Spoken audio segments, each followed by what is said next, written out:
Hi, everyone. Welcome to this very special edition of Public Talks, Portfolio Critique with Scott Galloway and Josh Brown. My name is Katie Perry. I'm on the marketing team at public.com. Public is an investing social network where you can invest any amount of money and share ideas with a community of investors. So for the next hour, you'll hear from two of the smartest business minds around. Scott's going to share his thesis for his investments, and Josh will respectfully critique his picks and ask questions after he's done. And because a lot has happened in the stock market this week, we scheduled some time at the end to talk about what's going on, the rise of the meme stocks, Wall Street bets, eyeing the end of the pandemic, all of that. We'll cover it. Two quick housekeeping items. We'll save time at the end for your questions. So if you have a question, drop it in the chat. We'll try to get to as many of those as possible in the last few minutes of the talk. And finally, this event is for educational purposes only. It's not investment advice. So if you want more information on that, see public.com/disclosures. So with that, I'll let Scott take it away. Thanks very much, Katie and Josh. Thanks for doing this, and thanks, Public. I'm going to take you through, I can't do anything without slides, and I have about 40, which will take me about 12 minutes, and then turn it over for questions and discussion with Josh, who does this for a living and does it well. So I'm going to take you through all the public investments. Everything that has ever been more than 1% of my net worth is in here. There's been some other stocks. Sometimes I get options in stocks for serving on boards, and then I will exercise, but then I usually sell. So I think pretty much everything is in here. These are not audited returns, but I've gone back and looked at the returns. I wanted to be transparent about the winners and the losers. And I have a very strong viewpoint around investing as it relates to building economic security. And then we'll open it up for discussion. So my public investments, this is essentially a timeline.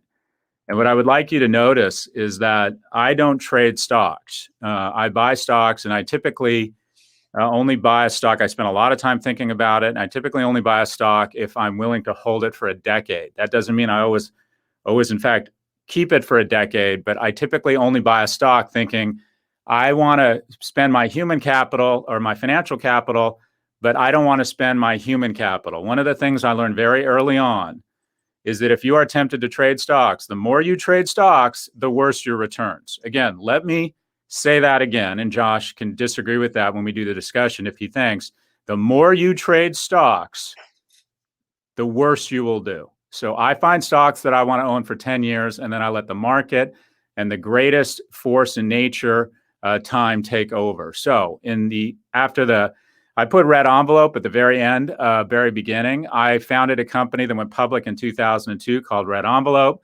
I hung in there.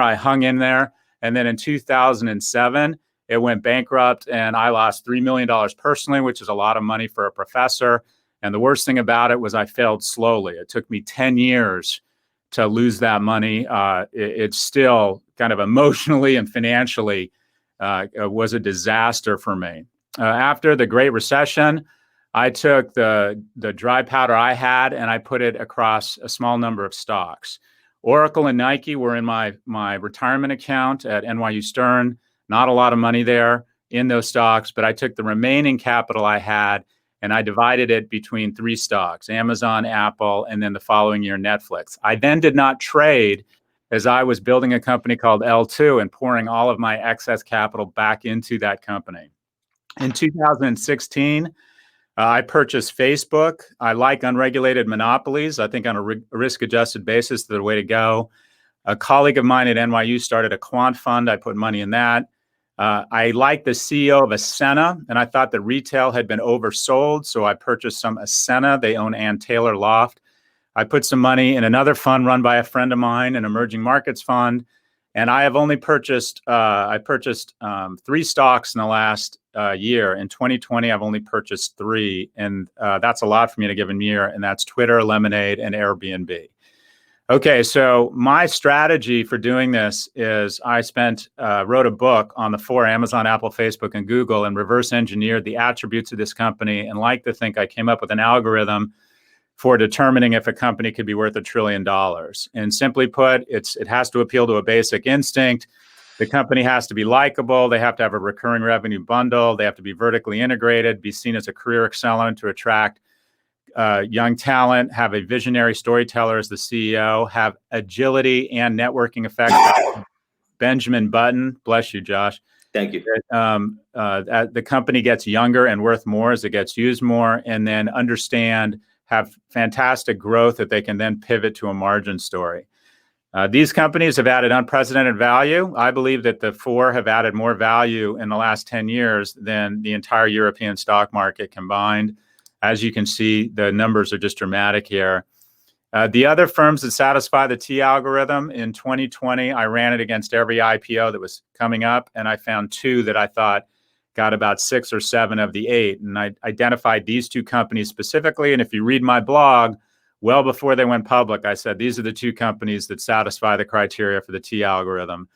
Lemonade is attempting to develop agility and network effects by using AI to develop better actuarial tables.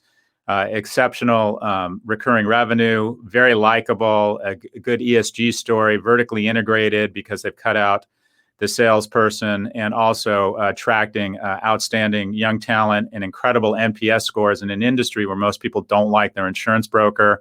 Airbnb, to me, is the strongest brand in the history of hospitality. Nobody says, I got an Expedia in Paris.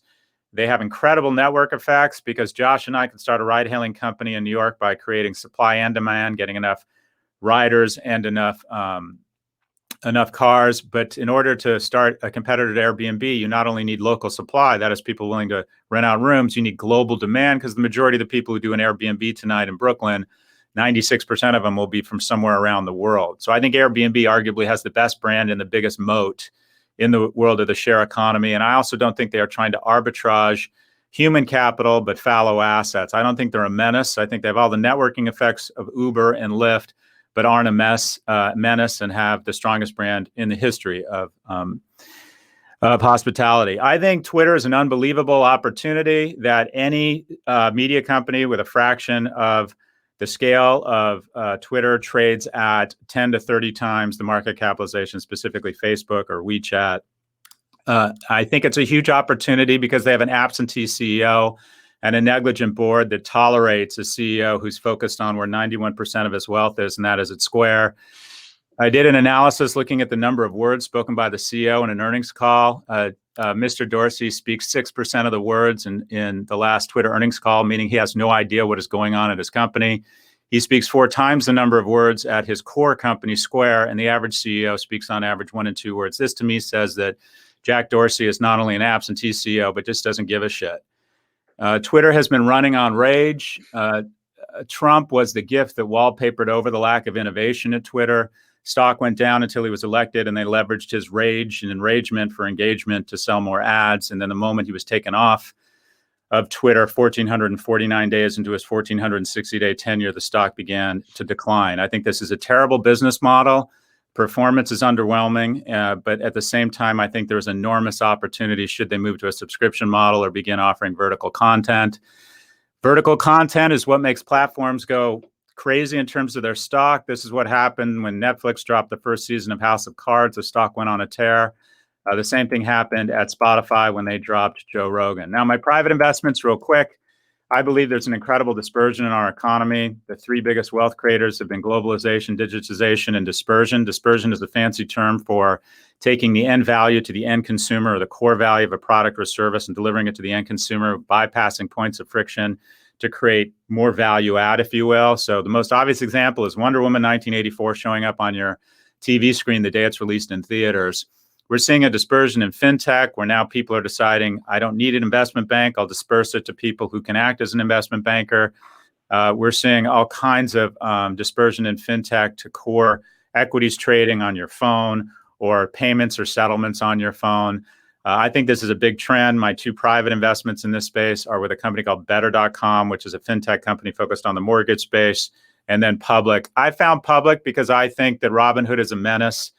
Leveraging their consumer base as body bags for data they then sell to a hedge fund or a clearinghouse that then uses that data either front run the trades or give the consumer a worse deal. The fact that an individual could see money being taken out of their account and not be able to do anything about it because they have no customer service, the fact they seem indifferent to the depression, I think they're creating among young men, the fact that 40% of Public's customers are women and that they no longer sell their order flow. I wanted to be supportive, so I've invested in Public, and that's why I'm here today.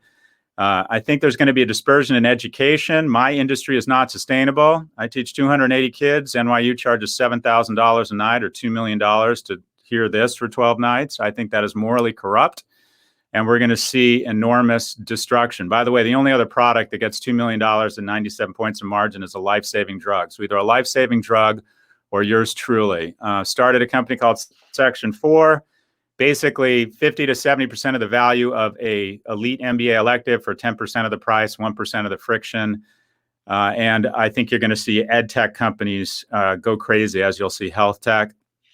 We need a dispersion of healthcare. I think it's happening. 99% of the people who've contracted, endured, and developed antibodies for novel coronavirus will have never entered a doctor's office, much less a hospital. So you're going to see healthcare dispersed into the homes on our smartphones and our smart speakers. So I'm a big believer in remote medicine or telemedicine or remote healthcare, and have invested in a company called 98.6 that delivers primary healthcare to your smartphone, such that if you have a rash, you answer some AI-driven questions. It then connects you with a dermatologist, and he or she can prescribe you medicine that can be at your office within an hour. 30% of the people who contact us on the phone are doing so while they are in a meeting.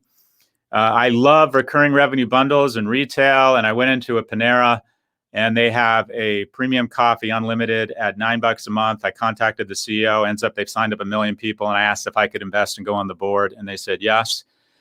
The most accretive move in business over the last 10 years is a move to a monogamous relationship in the form of a recurring revenue bundle, whether it's Amazon and Prime, Restoration Hardware, and the Gray Card. Netflix is a recurring revenue bundle. If you want to increase your revenues by 10 or 20%, but triple your stock price, you have to move to a recurring revenue bundle. This takes advantage of the core flaw or a core flaw in the species, and that is I was 22 yesterday. I am much older now, and I can't get over how fast it's gone. I joined Equinox because it's only $240 a month. I work out 3 times a week. That's 12 times. That's $20. No, it's not. I travel 3 weeks. I maybe work out at Equinox twice a month. That's $120. Always tie your business model to the clock and take advantage of that flaw in the species. So these are my investments, both public and private. My portfolio is primarily about 40% of my asset base is in public investments, 40% in private investments, and the rest in real estate. I am 100% convinced I can give you the secret to get rich with 100% certainty. That's the good news. The bad news is my method means you get rich slowly. I saw this graph a long time ago, and it said basically that 80% of day traders lose money, 80% of options expire worthless. But if you leave money in the market for 20 years, 100% of those people make money. So I don't invest unless I think I'm going to own the investment for at least a decade. Some conclusions. I believe in the statement of what Warren Buffett said. It's timing the market versus time in the market. The more you trade, the more you lose. You don't need to be a hero. Find good companies, find indices, low fees, and find something you're great at and be disciplined about putting money in the market. I think the market's overvalued now, but I have no idea, so I don't play or time the market. So all my money is in the market. I diversify more as I get older. I don't use margin because I realize I can't make as much back, but I don't try to time the market. And also, I think you have to decide when you're investing, are you in it for consumption? Is it a movement? Nothing wrong with a movement, but if it's a movement, just as you're giving money to Bernie Sanders or Black Lives Matter, don't expect to get the money back. I don't think that's a way to build wealth. I think that can be a fantastic way to inspire a movement, but it's not investing. Are you learning? That's great. Learning costs money. I'm not saying it's not worth it, but again, that costs money. If you want to invest, I think it's about discipline, and I think it's about putting it away and getting rich slowly. Again, 80% of day traders lose money. 80% of options expire worthless. Josh. Here I come. So Scott, the critique part, let's start with that. I'm not really going to critique. I'm more going to be like, I agree with you or I disagree with you. One of my favorite Warren Buffett quotes is about how Wall Street is a place where billionaires drive in their Rolls Royce to get investment advice from guys who took the train. So you have more money than me, so I'm not here to critique.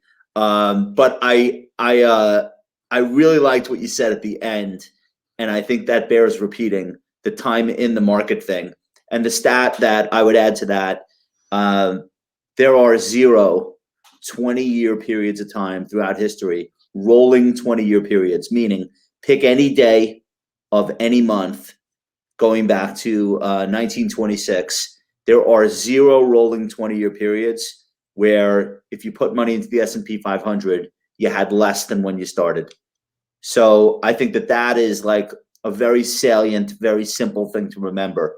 The problem is we don't live in 20-year increments. We live day by day, and it's really hard to keep track of that. So I just wanted to add that. What do you want to do first? You want to go through these by ticker? You tell me. Sure. So I bought Amazon and Apple in 2009. What do you think of those? Well, what do you think of? Go ahead. You crushed it. I own both. I'll tell you something interesting. Amazon and Apple both just reported $100 billion quarterly revenue numbers. And the last time that's ever happened was, you have to go back to, I think, 2003 or 2002, Walmart and Exxon reported twin $100 billion quarters. So this really does not happen very often. It's only happened one other time before. And of course, Exxon has gone on to not be a great investment since then. Walmart's been okay, roughly in line with the S&P 500. So, but now we've got two gigantic companies, and I don't really have a critique here. What's interesting is that Amazon has stalled out since early July. It's flat. So I'm curious what you think about that, because most stocks have done very well since then. Yeah, I'm still incredibly bullish on Amazon. If I look at Facebook and Google, they took a dip in their business, but it's come roaring back. Apple took a mild hiccup dip. Amazon feels like it was invented for the pandemic. E-commerce, cloud, fulfillment. Maybe that's the problem. Pardon? Maybe that's the problem. Say more. As we come out of pandemic, maybe people are looking at other opportunities, and that's keeping a lid on Amazon share price. Yeah, but my feeling is that they are in the fastest growing.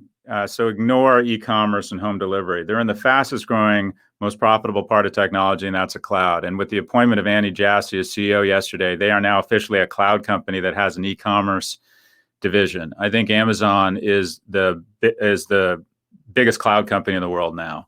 The other component that is just so exciting about Amazon is I think the most transformative technology for the next decade isn't AI, it isn't wearables, it isn't 3D printing. I don't think it's biotech.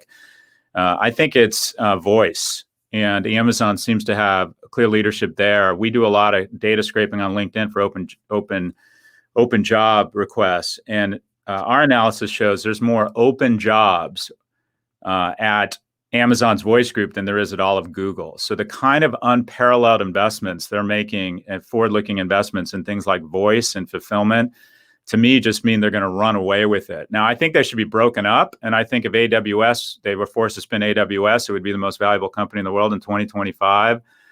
But Amazon, to me, I think I'm up 2,400% on Amazon since 2009. So for me, it's a stock I'm going to give to my kids.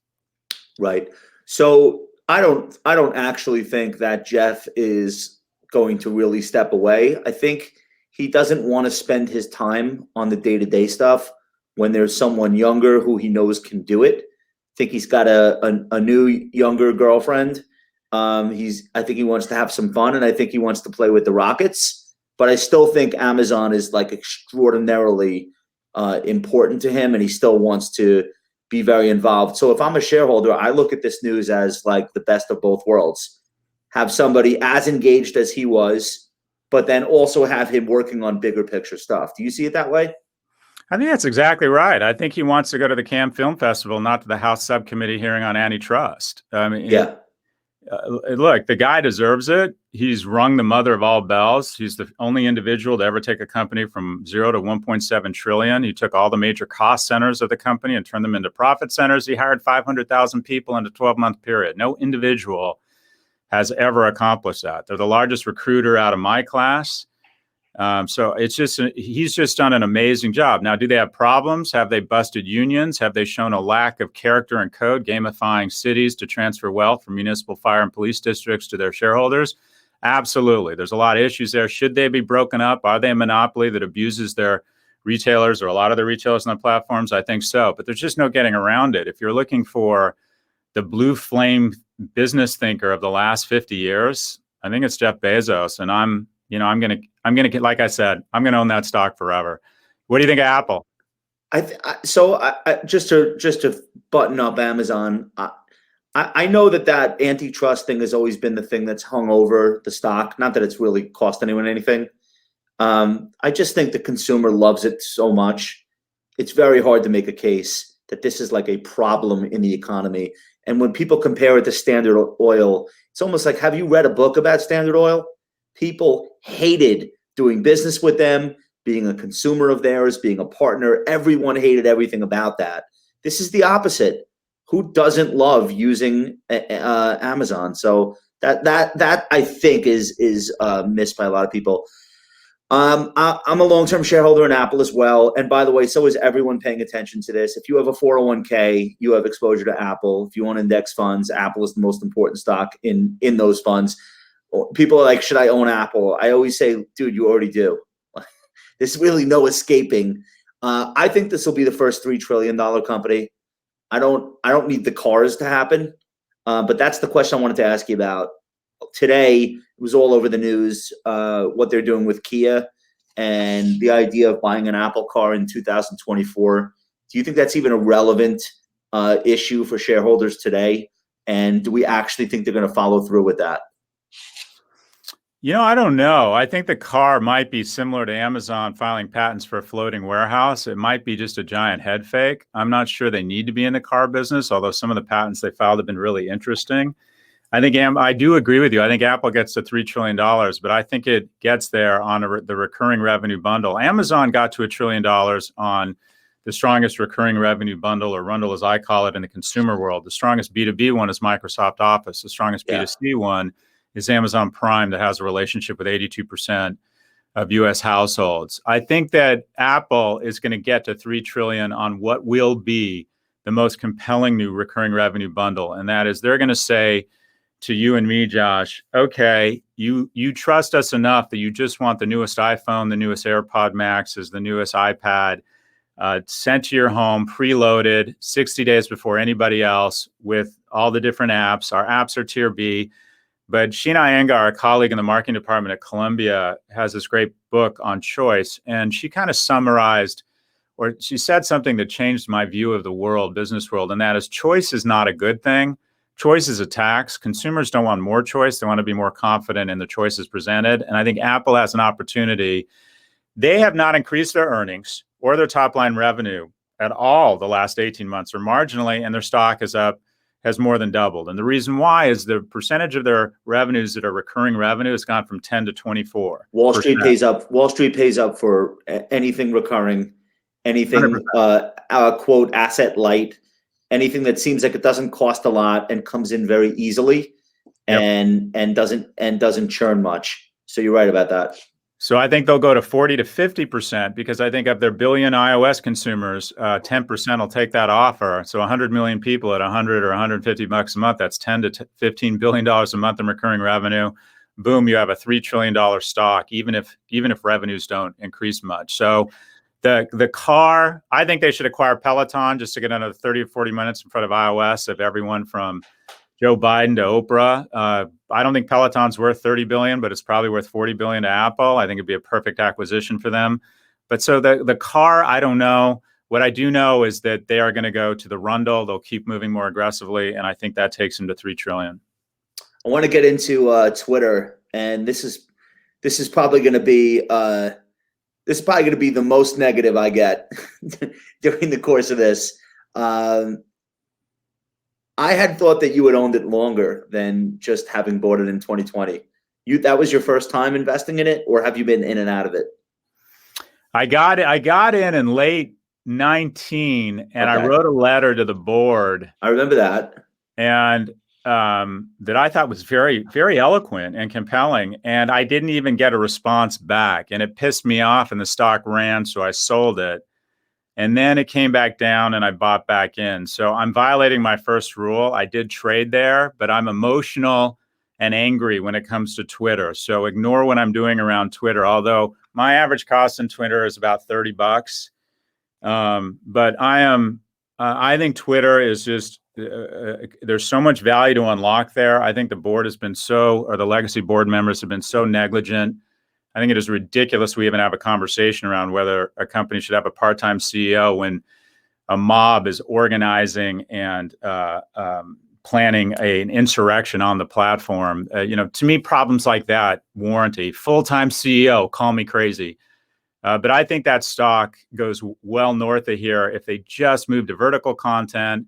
Any signs of life around subscription. When they said they were thinking about piloting subscription, the stock was up 7%. And then true to form for Twitter, they were asked about it in their next earnings call. And they basically said, we haven't done anything. TikTok is the most exciting media company. Hold on. Who's paying in your imagination, who ends up paying the subscription? The creator that wants to reach the audience or the audience? You and me. I think if we had to pay $100 a month, we'd pay it, Josh. No, I think wouldn't. You get more than $100 a month. No, you wouldn't. Not For the current configuration. I know what your timeline looks like. It looks like mine, which is why I left. It's a fucking nightmare. There's no way a creator, Kardashian or otherwise, is paying to have tomatoes thrown at them. So you're saying it's like a private timeline that you pay for? No, because I disagree. I think Kim Kardashian gets millions of dollars. I think there's so much. So let me back up. I think anyone say less than 10,000 followers is free. And that creates a certain enough heft such that they continue to get some advertising revenue. But I think a lot of us, corporations, anyone with any influence, I hate Twitter. I've had an awful week on Twitter, some of it warranted.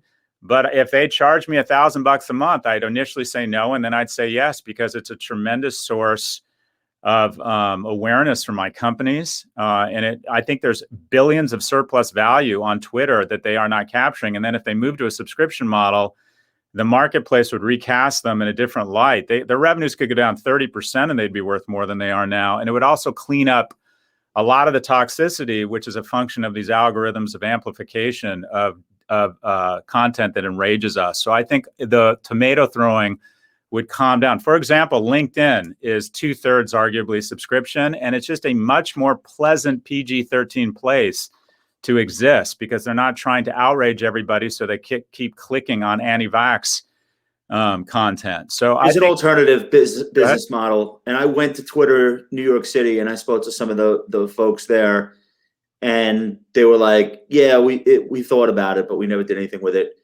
Just charge for TweetDeck." There's only really a handful of constituencies that need to be on Twitter, like have to, and they're journalists and politicians. You don't think every company in America? You don't think every company in America has to be on Twitter? No, I think they have to have a Twitter handle, but I mean extremely on. So right. the most extremely on Twitter people are journalists and politicians, and neither have a choice. Okay. So they're all using TweetDeck, let's assume. Yep. Just charge for that. They're not quitting. They're not. It's a Bloomberg terminal for journalists. Of course, they're not leaving. Okay, but also in terms of just the most incompetent management team in tech. Oh yeah. TikTok, most exciting value-creating media company of 2020. It was invented at Twitter. It was called Vine, and they shut it down. Yep. How the hell did Clubhouse ever come to exist? Twitter should own that. How the hell did Substack ever get any oxygen? Twitter should have done that. The product development here brightens up a room by leaving it. These are the worst strategic thinkers in business. Clubhouse's entire social graph is based on Twitter. Like literally, they are building this on the back of Twitter, and no one is stopping them. And it's so easy for them. You're right. It's amazing. I mean, everyone complains or says that Xerox left a garage door open for Apple. Twitter has said, hey, come on into the house. Hey, Scott, so Twitter, I wrote about this in mid-January, 2 days after they threw Trump off, as an investment. So forget about the problems with the service, just purely from an investing standpoint. On November 7th, 2013, Twitter priced its IPO at 26. It closed that day at 45. So when I wrote this 10%. When I wrote this in mid-January, it was 45. So basically, over 7 full years, you had 0% return in the stock. You could have thrown a dart at anything on the NASDAQ and made hundreds of percent. And just to give the viewers a little bit of a sense of that, since 2013, the NASDAQ 100 is up 300%. Facebook is up 450%. So what Twitter has done is create a lot of value for their employees. And they've done that by issuing stock. So the initial shares outstanding when they came public were 640 million, now 806 million. So while the stock price hasn't moved, they've issued a lot of stock. And that's the opposite of Apple buying back shares, right? Shrinking the float. This company has increased its float, has barely gotten to start making money until the last couple of years. And I think now, but forget about the past. Now the question is this Twitter's moment where something radical is going to change at the top? Because Jack had enough where he wants to focus on Square full time, and one of these hedge funds comes in with CEO choices. What do you think about that? I think it's going to happen, but I've been predicting this for a while, and it hasn't happened. So I've been wrong. But I think that if a new CEO, I think Twitter should acquire CNN. CNN, as far as I can tell, is for sale. They could pick it up for $7 to $9 billion. They have vertical content. They become the ultimate news feed for everyone in the world, and they take it behind a wall and start charging with vertical content, better analytics, your notion about the new layer of TweetDeck. And they go from whatever the revenues are, 3.2 billion, I forget, to 2 billion. If it's a recurring revenue company, this is a $70 or $80 stock. I think last thing on this, I wanted to ask you, when you mention Twitter to people under 40, there's a perception that it's just not fun, that it's literally all about dunking on people and negativity and calling for investigations of celebrities, and just they, like, young people think about Snap, which is them and their friends. They think about TikTok, which is them and the whole world, but in a very fun format. And Twitter is like not connecting with young people, and that's why its users are not growing. Can they ever fix that, or is it just going to be the platform of misery? Like, what does a new CEO do that changes that perception amongst people in their teens and 20s? I think you're absolutely right. I'm addicted to Twitter, and part of it is that I'm a hateful, angry, depressed person, and that it's the perfect platform. You should be the CEO. Yeah, that'll happen. That'll happen. So, look, I think that the product is amazing. Also, 98% of the tweets I get from people are super supportive and nice, and I get a lot of joy from Twitter. It's just it has taken call out and cancel culture and toxicity. There's some basic fixes, though. We've fallen into this trope of thinking, oh, it would be impossible to fix. They took Trump's account down, and 72% of the misinformation on the election went away. I don't think people should be anonymous. I believe there are people, mostly in Silicon Valley, who have fake accounts who troll me all day and say very critical things, including I'm the worst investor in the world. And I'm like, where did they get that? Because I insult their septic tank of a portfolio. Right. So I think identity, some sort of freedom or liability from when you say slanderous, inaccurate things from behind the wall of you're a keyboard coward behind fake accounts, I think you should be held liable the same way if you said that in a public forum, or I did, we would be held liable if we wrote that in the Atlantic or we said it on CNN. So I think there's some fixes here around identity, vertical content, and subscription that would liberate Twitter such that it could meet that promise. Okay. Let's move. You and I could talk about this for a long time, but let's move on. I wanted to ask you about Lemonade. I know the least about this of all of the holdings that you've mentioned, I think. And these stories throughout my career have come along and they always sound great. We're going to use these alternative data sources and do a better job at underwriting. And we're going to know the customer better because we're not just looking at FICO scores. And most of these have ended up becoming over-promising, under-delivering busts. And of course, the example that always comes to mind for people is Lending Club. But so Lemonade's conceit is they're going to be a better underwriter because they're starting with something easy, like rental insurance, and they're going to work their way up as they fine-tune what they're doing. And they have a very low cost of customer acquisition because of the way that they're using AI, et cetera. That's the story. And I'm not saying it's not a true story, but the stock price is giving this company the credit as though they've already accomplished all of these things. Would you agree with that?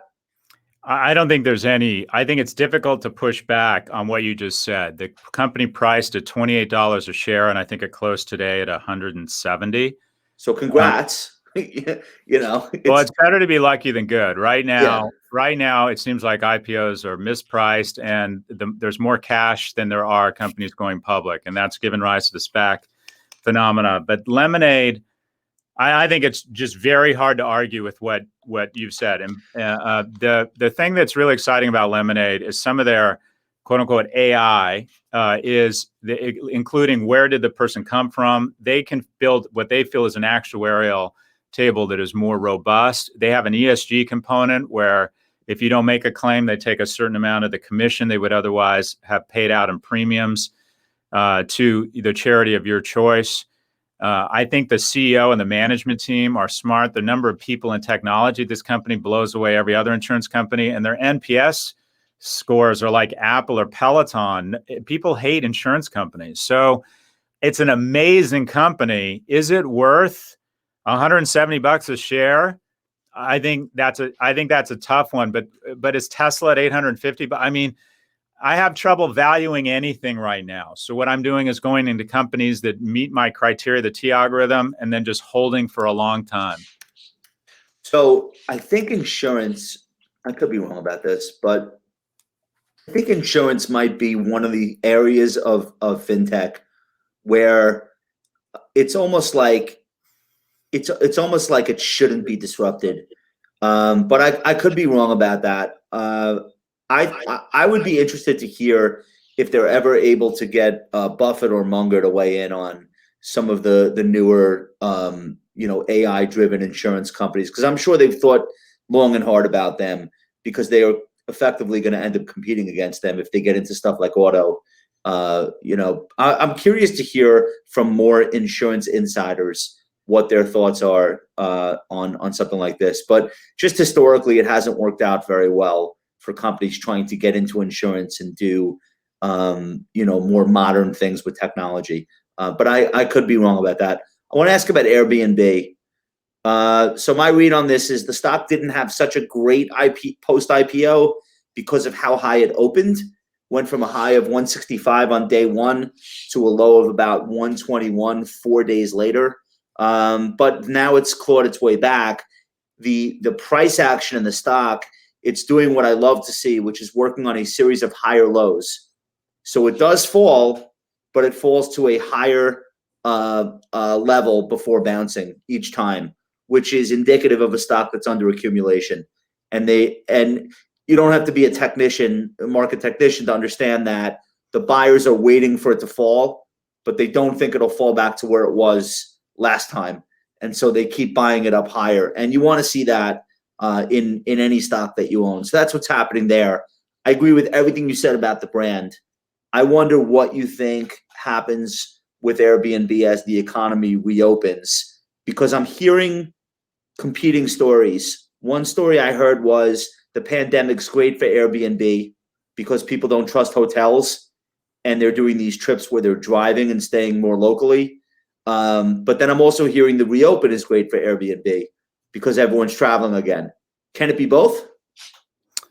So I think DoorDash went public because of the pandemic, and I think Airbnb went public despite the pandemic. I think you're going to see their bookings absolutely surge. I don't know about you, but once I get a second jab in my arm. I am so long family and Netflix and being at home right now. I can't wait to literally roam the earth for the next 3 years. Yeah. Because I've left my house. I leave my house twice a month now, and I just think that plays well to Airbnb. I think that corporations, from Morgan Stanley to I think it's AT&T, have now put Airbnb rentals on their approved list, and they're going into an industry. They're coming out of a pandemic, and they're going into an industry that is deeply impaired. All of their competition is licking their wounds and isn't going to have the capital to make the sort of forward-leaning investments Airbnb will make. I think Airbnb is going to go into the co-working space.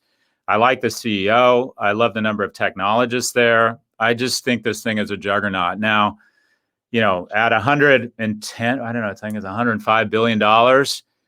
I just, every time I try and get cute and look at valuation and sell and try and time, I always end up thinking I should have just held. I'm not, guys, what I do is I give money to guys like you who then can watch it all day and what you just said about its technicals and its price action, that is so many grades ahead of me. And I would argue 99% of the people have convinced themselves they should trade stocks.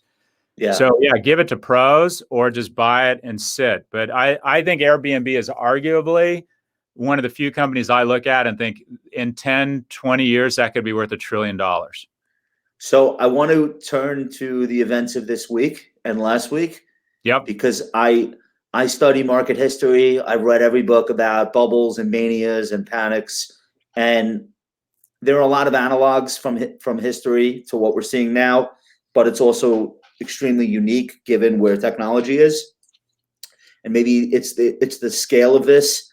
I don't think there's ever been anything like 6 or 8 million people piling onto a short squeeze, for example. Typically, that's something that happens on Wall Street amongst 200 or 300 market participants in suits. This was a whole nother version of that. And I'm just curious what you think the big takeaway should be for people who are in the market and watching and unsure of whether or not this is going to affect them. And if you think there's any silver lining coming out of this. Well, I think the silver lining is it shows a lot of young people are super interested in the markets. I hope that a lot of people and older people, although I got into trouble making a stereotype around the type of person that is on Wall Street bets and day trading.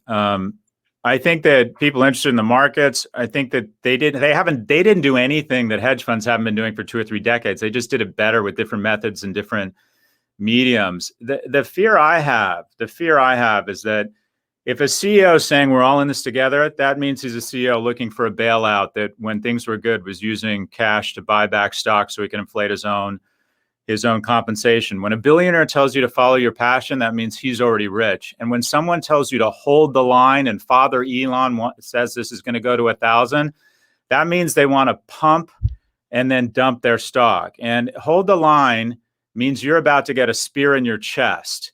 And I think that there are a group of people who are very knowledgeable and saw an opportunity to leverage and to a certain extent exploit a movement and get this stock pumped. What I have seen after 30 years in the market, my first job at 22 at Morgan Stanley, was that the arc of valuations in stocks is curved and manic and depressive, but ultimately it bends towards a reattachment towards fundamentals. And we had a company here, GameStop, that did $6 billion in revenue, was declining, was shrinking, and losing $500 million.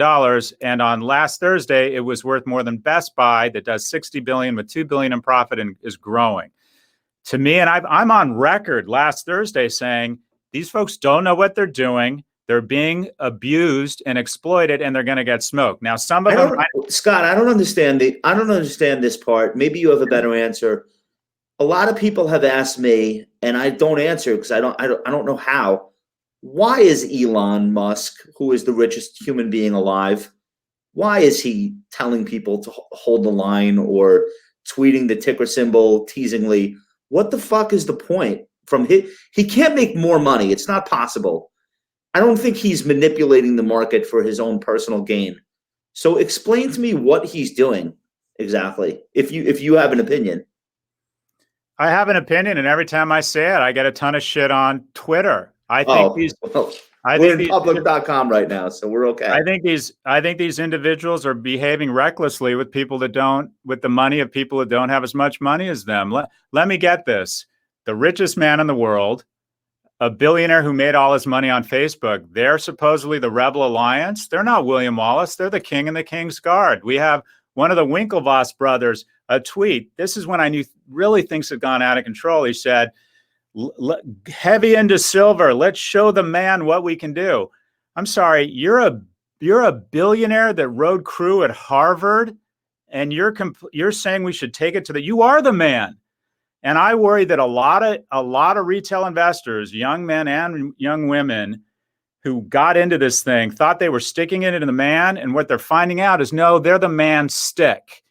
And the man here is people who are using a movement. Stocks move for a few reasons: fundamentals, technicals, and now supposedly a movement. And everyone says this is the beginning of something new. No, it's not. It's the end of something that made no fucking sense. What army is now going to go hold the line after being abused like this? These people, in my view, and I know that everyone says I'm being condescending. If you thought this was a movement, great. Just like you sent $100 to Bernie Sanders, more power to you, but movements cost money. If you enjoyed it and it was fun, great. I love to gamble. I love Vegas. I put on a kilt. I get a canary yellow suit. I give myself $1,000. I drink like a goddamn maniac. I go to the craps table and I play it until I lose it all. It is so much fun. So if you were enjoying this and getting a dope hit, great, that's consumption. But be clear, this is not investing. And the guy telling you to storm the castle, to hold the line, once you're in the castle, he is sneaking out and he is selling. So I think Trump did this first. Trump did the billionaire populist thing first, and it worked. There's a blueprint there. I mean, he's still sitting. There's this fantastic graph by Carlo Cipolla, professor at Berkeley, and has on one axis good for society and the other axis good for yourself. Intelligent people do things that are good for society and good for themselves. Artists, if you will, good for the world, not good for themselves, or they call them the helpless. Then there's the bandits, people who do good things for themselves, but damaging for the world, Facebook. And then there is the stupid who do bad things for society and harm themselves. The mob that took over the Capitol is stupid. They're going to end up in jail and they damage the world. The folks at Reddit, I would argue, are the artists. And that is they did something potentially good for the world. This is an interesting movement. It was an interesting leverage of new mediums. But did they really end up better off? I think they harmed themselves. And the bandits, the people that did well for themselves while hurting other people, were the ones telling you to hold the line. You have no friends in investing. Everyone is going to put their own financial well-being ahead of a movement and ahead of yourself. And the fact, going back to your original question, Josh, I think it's really reckless of men who are billionaires. They're all posing for the camera. And this is true of AOC and Ted Cruz, posing for the camera, saying, this is a conspiracy. We need to look into this. I'm with you. They're all posing for the millennial camera rather than being honest with people, saying, you know what? There's no quick way to get rich. Getting rich is hard. The real conspiracy is that our government, our tax policy have all conspired to make people under the age of 40 less wealthy. The amount of wealth controlled by people under the age of 40 in this country has dropped from 19% to 9%. So there was no conspiracy. There's no group of people in a sauna trying to fuck you in GameStop. You did that to yourself by believing these people, claiming it was a quote unquote movement. What's worse is that there's a conspiracy in America to keep old rich people rich and fuck young people with education costs that are out of control, with housing costs that are out of control, with minimum wage that hasn't gone up. Billionaires have increased their wealth from 1.9 trillion to 4 trillion in 10 years. Federal minimum wage has gone from $7.25 to, wait for it, $7.25. Rent is not tax deductible. Who rents? Young people. Mortgage tax interest is deductible. Who owns homes? Old people. Long-term capital gains, biggest tax break ever. Who owns assets? Old people. Higher taxes on current income. Who works for a goddamn living? Young people. There was no conspiracy to take you on GameStop, but there's a worse conspiracy, and that is to transfer wealth from young people to old people. Oh my God, what a rant. I hope we're taping this. Back to you, Josh. Well, I agree with all of that. And one of the things that I hope someone in Congress asks on February 18th when they get the Keanu Reeves kid from Robin Hood and whoever else they're going to grill. I'd like to hear someone ask the question, even if rhetorically, what does it say about our current economy and society that people are so filled with rage that they are willing to express themselves via brokerage firm? And you hear millions of people say things like, I don't care if it goes to zero. This is about the principle, not the money. That, like, what does it say about what we're doing in this country to young people that is a popular stance right now? It's a blind rage is really the best way that I could put it. I was rattled by how I was getting an email about every 30 seconds from really outraged people about the way I had stereotyped them, and I deserved some pushback there. But I just couldn't. I said, I get your rage, but your rage is misguided. Put your rage towards voting for people who are going to bring more equity back to the balance between that shares more wealth with young people, that provides more opportunities for young people so you can invest long term. The rage out there was rattling to me, how people were saying, you're a boomer just trying to protect your friends. I'm like, I don't give a shit about these hedge funds. We're not trying to protect hedge funds. Yeah, they don't love you. Or you're crying over your losses. I'm like, I didn't lose anything here. What are you talking about? Yeah. And they were just so angry. They saw anyone my age was in a conspiracy against them. And I'm like, boss, I'm fighting for you, but be clear, your rage is misguided and you're just shooting yourself in the foot. You're a monk lighting yourself on fire to make a point. I think the irony, GameStop collapsed again today. It's down 90% from where it was last week. So I don't know if it's over, but it feels over. The irony is watching the stock market, the real stock market, make a record high. And to your earliest point about getting rich slowly, the people that skipped that game and stayed off message boards and just allocated capital to large growth companies that they believe in, like you're doing, those people had a really nice week this week.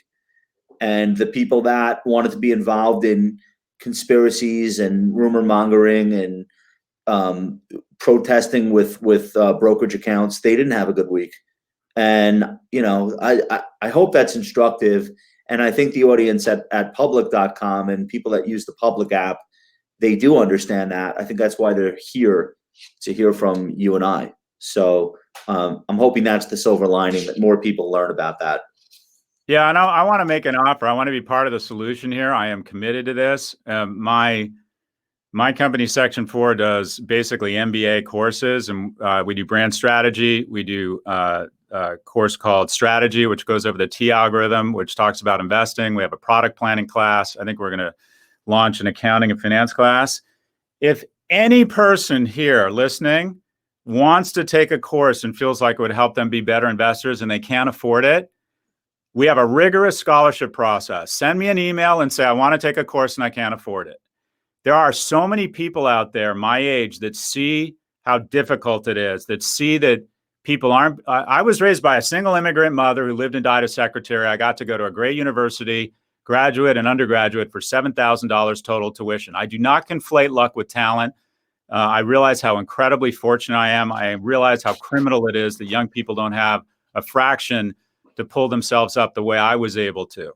So if you want to take any of these courses, just send me an email. I want to take this course and I can't afford it, and I'll give you a scholarship.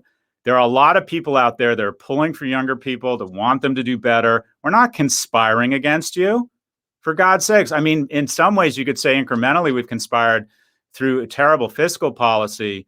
But I'm kind of rattled by how many people think that there is an active conspiracy against them and their rage against the machine. Your rage is warranted, but I guess it's a function of, okay, what do you do? Where do you put that rage?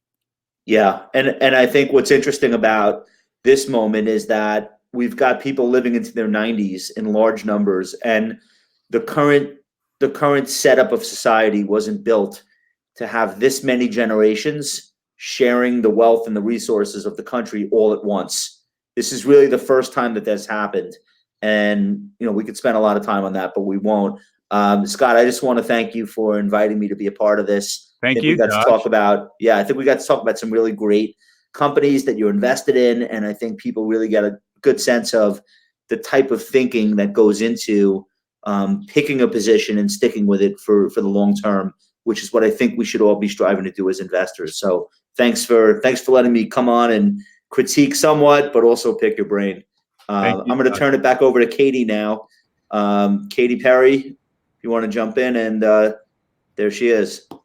Thank you both. That was amazing. Very animated and educational. Two things we love at Public. Thanks everyone for joining. If you're wanting to join the app, head to public.com. Also go to public.com/talks. We have a lot of these, and maybe we'll have these two back soon. But thanks again to everyone, and have a great weekend. Thank you. Thank you, Public. Thanks, Katie. Bye.